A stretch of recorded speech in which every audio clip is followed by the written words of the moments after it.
Hi, I'm Robert Wilkie. I've been privileged to be part of the VA family now for over 2.5 years. And family is the operative word.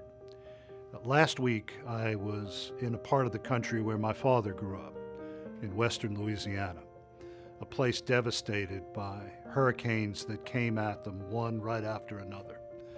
I watched our VA family cope not only with their mission, helping veterans, but cope with the individual disasters that plague them in their own homes. I saw trees that had crushed houses, cars that were no longer recognizable. The day before that I visited our VA facility in Lake Charles, a typical Louisiana thunderstorm had rolled through and flooded the tents that had been put up to serve our veterans.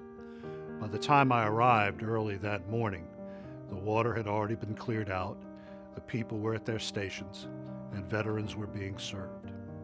That is the spirit of this VA, a VA that has undergone a renaissance like no other period in its history in the last few years, and that's why we call ourselves a family.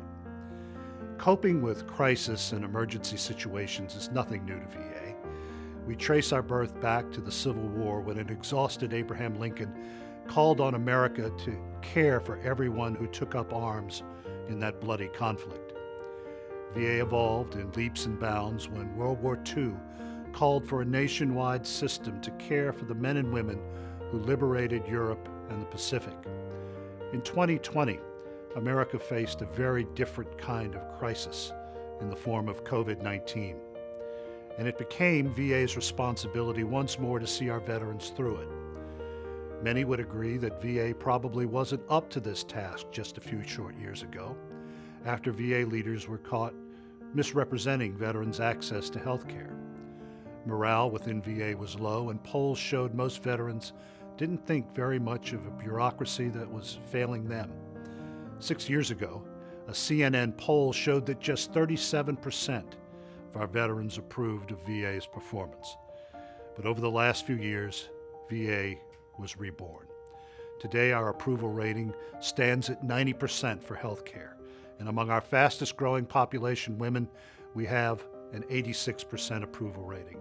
Morale has soared. From 2014 to 2016, VA was near the bottom of federal agencies in a survey of best places to work.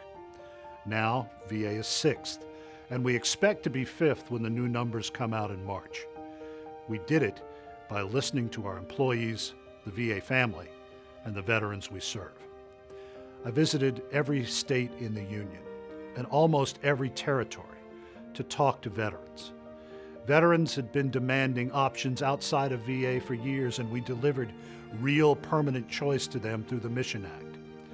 Now, millions of veterans are getting care right in their communities and are finally at the center of their own health care decisions. Giving veterans choice didn't mean the end of us. Instead, we made VA more accountable and empowered VA staff to once more live up to the legacy of this department, and they rose to the occasion.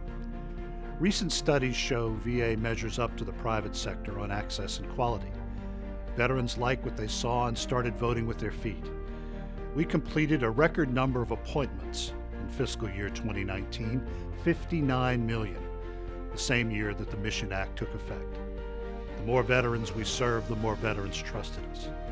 Trust in VA care hit a record high in April of 2020. VA achieved what all the experts in Washington said was impossible by rolling out a modernized health record that will make it easier than ever for health professionals to access veterans' medical histories. No longer will veterans have to lug boxes of paper records around as my father did after serving in Vietnam. We turned VA into a more welcoming place for women. VA now provides a full range of services for women veterans and has a military sexual trauma coordinator at each of our medical centers. We put staff, patients, and visitors on notice that we have a zero-tolerance policy for sexual assault and harassment. Our ongoing campaign, aimed at preventing these incidents, is just one way of making a difference. Another is the growing number of women we have in leadership roles who oversee our employees, 63% of whom are women. VA has tackled some of the most chronic problems facing veterans with renewed energy. We're working with states to reduce veterans' use of harmful opioids, which fell 48% over the last few years. We're working with local governments and companies to end veterans' homelessness. And VA is leading the effort not only to end veterans' suicide, but to begin a nationwide dialogue to prevent this tragedy amongst all Americans. By the time COVID-19 hit, VA was a different organization than the one you read about just a few short years ago. We were ready for the mission. While the virus was a serious threat to many non-VA nursing homes, VA's early actions to protect its most vulnerable patients resulted in far fewer infections at the homes we managed. We also used telehealth to keep in touch with patients at a time of great social distancing. VA's performance during the crisis was so strong that 1,000 VA staff members deployed on more than 3,700 missions to assist non-VA health networks, including those that serve Native Americans. VA has tested more than 1.3 million people for the virus and treated more than 125,000 veterans. As of January 4th of 2021, VA had administered more than 146,000 initial vaccine doses to veterans and healthcare employees just a few weeks after it became available.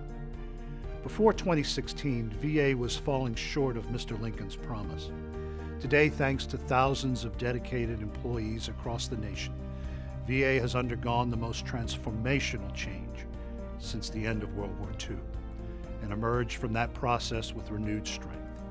As a result, VA is now closer than ever to fulfilling the vision Abraham Lincoln laid out in his second inaugural address for the American men and women who wear the uniform. Thank you.